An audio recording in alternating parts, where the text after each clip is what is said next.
ஏறிக்க.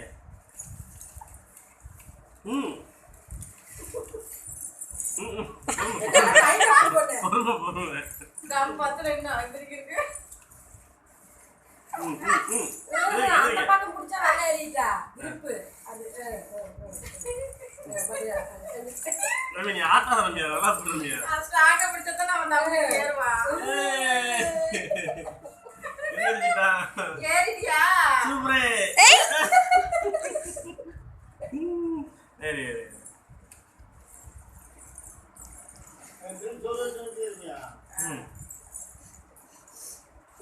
ஜெயம் பட ரவி தம்பி பிடிச்சுன்னு இல்லை